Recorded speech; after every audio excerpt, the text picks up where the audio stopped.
de este proyecto es mostrar que se puede hacer investigación en educación superior en relación a las historias de vida del profesorado. El otro gran motivo es que, como muy bien ha notado Aida también, la Universidad Española a lo largo del siglo XX ha cambiado muchísimo, pero sí sufrió un cierto proceso de aislamiento producto del contexto que ha cambiado bastante. En investigación parece algo asumido que es importante contrastar, establecer redes y producir conocimiento y diseminarlo en un contexto internacional, en un contexto que va más allá de nosotros, de yo en mi universidad y en mi puesto de trabajo. Yo creo que la universidad siempre, o esencialmente, se ha dedicado a servir a los ciudadanos, a servir a la sociedad. Fíjate, dice, la universidad de la Edad Media servía a las empresas. Lo que pasa es que solo había dos empresas, la Iglesia y la corona. Pero toda la función de la universidad medieval era servir a las empresas.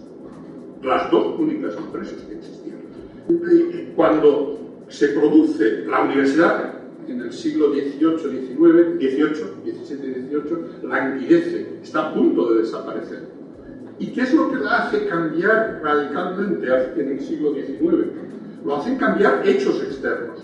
La universidad estaba muerta. Es decir, toda la revolución científica del siglo XVIII se hace en las academias, se hace fuera de la universidad. La economía nace, Adam Smith, que es un enemigo acérrimo de Oxford y Cambridge, escribe artículos insultando a los profesores de Oxford y Cambridge, llamándoles corruptos, inútiles. Esa era la situación de la universidad en el XVIII. Entonces, ¿qué es lo que sucede? Que hay cambios muy fuertes. La creación de los estados burgueses, del Estado Nacional, en toda Europa y en América, y la revolución industrial. Entonces, las universidades se reforman en toda Europa para servir las necesidades de la sociedad industrial, para servir las necesidades de funcionarios de los estados nacionales, de la modernización del Estado. No se fundan, no se renuevan por el pensamiento. Y cuando Napoleón cambia la universidad en Francia, el modelo que adoptamos todos, lo hace para dar servicio a las necesidades de una sociedad industrial. Y se convierte en la universidad profesional, que hemos tenido en todo el sur de Europa. Pero ahora, ¿qué es lo que está sucediendo? Pues yo creo que en estos momentos está sucediendo algo muy semejante a lo que pasó al principio del siglo XIX. Y es que al principio del siglo XIX se genera el Estado Nacional y la era industrial. Empiezan más o menos, ¿no? Y ahora estamos en la era global y en la era del conocimiento. Es decir, los dos pilares que dan lugar a la universidad que conocemos, que tenemos hasta ahora, no la antigua, la que tenemos desde el XIX hasta ahora. Los dos pilares se derrumban de alguna manera y estamos entrando en otro mundo, en el de la globalización y en el de la sociedad del conocimiento. Pero hay un tercer cambio, que es tan importante como el de la globalización y el de la sociedad del conocimiento. Y el cambio es la universalización. Es que esto, es decir, yo entré a una universidad en que entraba el 5% de la población, no llegaba. Y en estos momentos entra el 50%. Eso es otra cosa. Eso no tiene nada que ver. Y eso es algo que yo creo que pesa mucho en los profesores. Los profesores parece que no han, estoy hablando de mi generación, no han acabado de entender que eso no es lo mismo. Yo creo que el profesor universitario, visto desde fuera, yo siempre lo he acusado de ser excesivamente muy conservador. El profesor universitario es bajo un paraguas ideológico, progresista, más bien de izquierdas, los comportamientos reales son muy conservadores, muy de aceptación de los mitos, muy de aceptación del statu quo. No estoy hablando de criticar al gobierno, estoy hablando del sistema, de la propia universidad, internos, conservadores internos, no conservadores externos, aquí todos somos víctimas en la universidad, no, respecto a la propia institución. Una actitud poco crítica, muy conservadora. Por ejemplo, se critica, es que cada vez hay más gestión, más burocracia. Bueno, pues lucha, haz desaparecer eso. Fíjate, si hubiera una verdadera gestión empresarial, no habría burocracia. Eso no existe en otros países, porque si hay un sistema donde la gente cumple con su deber y todo está, y hay sistema, y el que no cumple decididamente un año tras año, se va a la calle sin más, porque no llega a los... No se necesita. Es decir, aquí se ha generado un monstruo acreditador porque el sistema es muy poco empresarial, porque es muy poco eficaz. Entonces, en vez de tener mecanismos diáfanos de funcionamiento, empezamos a medir, a pedir.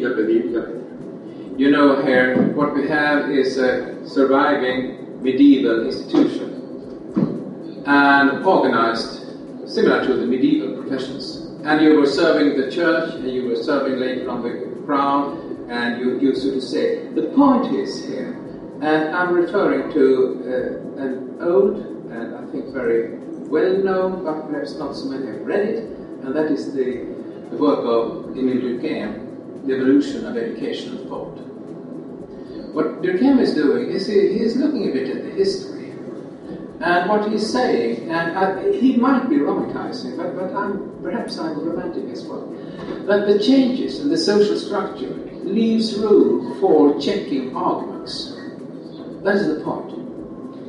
Of course, it is a different university compared to when I started, when about 5% of the youth did do that. Now we hope that at least 50%, 40 or 50% do that. And that is, of course, an expansion in terms of students, in terms of teachers, and in terms of universities. We had 4 universities in the 50s, and now we have 20. And I think that the, so to say, main idea for the future is to go back to 4. So to say, to reduce it and make the others as satellites.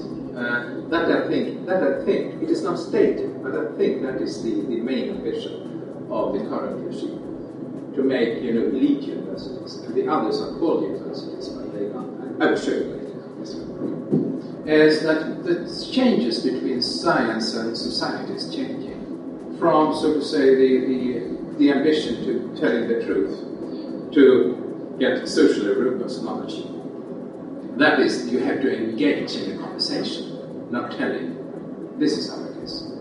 It is a conversation that matters. And this is important, because then we come back to the idea of a disputation again. Perhaps we are there, that we could be part of the public discourse in a way that we have not been for decades, I would say. And of course, we have internationalization and globalization. Universities are part of an internationalization, part of a globalization. But what we see now is that it is on the agenda in terms of cooperation, partnerships, networks, but also about competition. And the European research area, to me, is a way of Europe to, so to say, trying to compete with the US in many ways, at least getting money. The triangle between education, research and innovation. And as far as I can see, the European Commission think that this could be done, and I hope that I have misunderstood, that it should be done by means of student mobility and ranking lists. By ranking lists we get the elite institutions, and by mobility we get the best students in Europe to the best universities in Europe. And I think actually this is a very counterproductive way of dealing with education, research and innovation. And I would very much like to put that forward to my friend here as well. How about that? I don't think it will work. I said immediately, we need a plan B. And what is happening is that the universities there, the new ones, to your right, yes, they will lose money, mostly. And what is happening is that this way of distributing funds will give advantages to schools of technology, like the Karolinska Institute, the Chalmers School of Technology, the Royal School of Technology, etc., due to their research funds and citation impacts. And you've been into that here before. It will give disadvantages for the new university for the same reasons, and also for those who have many students.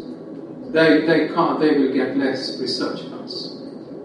So you see here, this is a way of starving universities who are, so to say, not having that much citation and not that much research funds. So I would guess in a period of 10 or 15 years, we will be back to the system in the 50s of the 4 or perhaps 5 elite universities. What we should do is to protect, preserve the disputation, the argument, the scientific discussion, because out of that, and that should be in the teaching, in the research, in our, so to say, conversation with the society around us, as that protect the disputation, the arguments, not the results. It's the arguments that counts, not the results.